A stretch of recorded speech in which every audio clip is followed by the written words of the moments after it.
Bonjour les amis, vous êtes avec les Gilets jaunes constitués en Pays de l'Uropoix. Nous sommes dans les montagnes. On est avec quelqu'un du groupe monétaire jaune, Alternative monétaire jaune. Alternative monétaire jaune. C'est un groupe jaune de Gilets jaunes. On est avec Henri, vous le connaissez, c'est le soignant suspendu. Plusieurs casquettes, mais t'es aussi dans ce groupe Alternative monétaire jaune. Et l'intérêt de cet entretien, cet échange, c'est retour d'expérience sur 2 ans de combat contre la tyrannie bancaire. Quand on est radical dans la pensée, quand on creuse le pourquoi du pourquoi, le vrai ennemi, la saloperie au fond, on sait que c'est le pouvoir bancaire, on sait que c'est le veau d'or, on sait que c'est l'esclavage par la dette, etc. Donc il y a aussi cette prise de conscience et par rapport à tout ton travail, c'est le retour d'expérience sur ce travail-là. Comme on a fait hier avec le collectif santé. Double casquette donc, merci de cet entretien, merci de cet échange, merci de tout ce que tu vas nous transmettre en fait de retour d'expérience terrain, théorie et terrain de ce groupe Alternative monétaire jaune. Oui, bonjour à tous. C'est vrai qu'on s'est dit que c'était l'occasion, la fin août, de faire un point, un petit ce retour d'expérience, comme on l'a fait hier avec le collectif santé. Alors, qu'est-ce qu'il y a d'intéressant à savoir? À l'origine, ce groupe, son origine au départ, ça vient de différents gilets jaunes qui commencent à s'intéresser au système monétaire, au système bancaire et aux alternatives qui existent déjà en fait en France, qui sont peu connues. Et donc il y a d'un côté quelques gilets jaunes qui au tout début du mouvement, début 2020 en fait. Ah non, c'est fin 2018. Pour ceux qui se sont regroupés dans ce groupe Alternative okay. monétaire jaune. Et puis il y a une rencontre avec les constituants du 91. Du 93. Du 91, ouais. Qui avaient déjà pointé la dette. Alors là, juste un aparté, c'est aussi et surtout l'énorme travail de nos collègues du 93, des Gilets jaunes constituants du 93. Il y a eu même l'envoi à tous les députés d'une proposition de loi pour connaître les détenteurs de la dette française, puisqu'on sait que depuis 2014 et l'ordonnance Hollande, on peut pas le savoir, et eux ils se protègent en disant oui mais c'est un marché concurrentiel la dette, donc pour vous endetter encore plus les gars, on doit être bon sur les marchés, et donc ça fait partie des arguments commerciaux de ne pas savoir qui esclavagise le peuple, les ordures. Et donc du coup ça c'est le tout début, et à partir de là on a commencé à travailler au sein de ces alternatives monétaires pour voir ce qu'on pourrait préparer, construire pour l'avenir, en gros. Alors, juste, permets-moi une question, pour être super clair, c'est que nous on est des connards de rond-point, tu parles d'alternatives monétaires, il y a quoi actuellement en France, les deux grands types? Essentiellement, les deux expérimentations qui sont en cours, c'est d'un côté les monnaies locales. Il y en a combien? À peu près entre 70 et 80 qui existent et qui fonctionnent en France. Et puis l'autre grande alternative monétaire tout à fait intéressante, c'est la June, la monnaie libre, qui est une expérimentation qui est plus récente, mais qui est extrêmement intéressante. Et en fait, on s'est retrouvé entre gilets jaunes, pour certains junistes et pour certains ayant intégré des monnaies locales. D'accord. On a à partir de là commencé un travail sur les assemblées des Gilets jaunes. Les ADA. Les ADA, et on a commencé à vraiment faire quelque chose de concret à partir de l'ADA de Montpellier, donc c'était l'ADA 4, où il y a eu la monnaie locale de Montpellier qui est apparue. Ensuite, à l'ADA 5 qui était à Toulouse. Alors Toulouse, c'est le fief de la June, de la monnaie libre.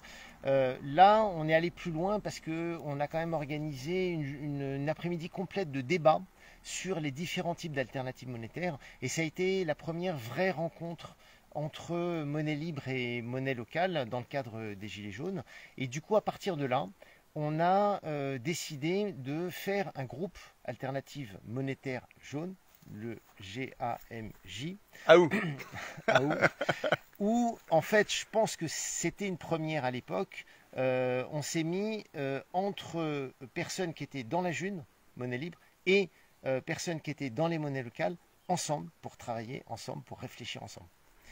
Ça a donné quoi? Et c'est ça qui est quand même intéressant à mon avis à raconter. C'est le flashback, c'est un peu pour vous raconter cette histoire qui est loin d'être finie en fait, qui fait que commencer.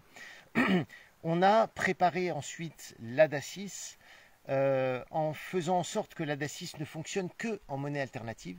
Toutes les transactions commerciales à l'intérieur de l'ADA6, c'était en monnaie libre, en monnaie locale? C'était l'objectif, on a à peu près réussi à le faire, et notamment les cantines, la nourriture, aussi bien en monnaie locale qui était la pêche, puisque c'était en Île-de-France, que en monnaie libre, avec plusieurs cantines qui se sont déplacées. Et donc qui ont permis aux gens de connaître la monnaie libre, la june, de consommer en june ou en monnaie locale. Donc des commerçants qui ont joué le jeu? Absolument, absolument. Qui font partie de ces réseaux, qui sont déjà formés en fait, hein, qui existent, c'est une réalité. Hein. C'est une réalité qui gagnerait à être beaucoup plus connue, reconnue et qu'il faut absolument rejoindre en fait. Hein. Si j'ai qu'un message à donner, c'est celui-là. C'est le moment d'aller rejoindre. Donc rejoindre les structures associatives déjà en place qui existent en fait. C'est du concret. C'est du concret et en plus c'est près de chez vous. C'est près de chez soi, puisque ça commence à s'étendre sur la totalité du territoire. Donc, bon, cette ADA, sur ce plan-là, ça a été tout à fait intéressant, une belle expérience. Après, l'ADA en elle-même, on n'était que 150. Bon, je ne sais pas s'il y aura une autre ADA. C'est un autre problème. Mais ce qui est important, c'est la démarche, c'est le chemin. Alors, on dit pas, enfin, en tout cas, moi, ce que je comprends hein, de ce qu'on a préparé sur l'interview, on dit pas que la monnaie locale ou la monnaie libre est une fin en soi. Hein. Non, on est bien clair. C'est des outils et c'est aussi des outils d'instruction populaire et d'éveil de conscience personnelle et de groupe. Donc, c'est pas une fin en soi, les gars. C'est une étape, mais dans la question de que faire. Et si cet outil tombe dans les mauvaises mains, si l'outil monétaire tombe dans les mauvaises mains, c'est un outil redoutable. Mais il est déjà tombé. C'est la situation. Donc, à nous de comprendre que, un, ça n'est qu'un outil, et que deux, ça peut être un outil qui peut se retourner contre nos ennemis, qu'on peut retourner. Mais ça, c'est une question de volonté, de travail, de prise de conscience. Donc, c'est tout ce qu'on essaye de faire avec ce groupe-là.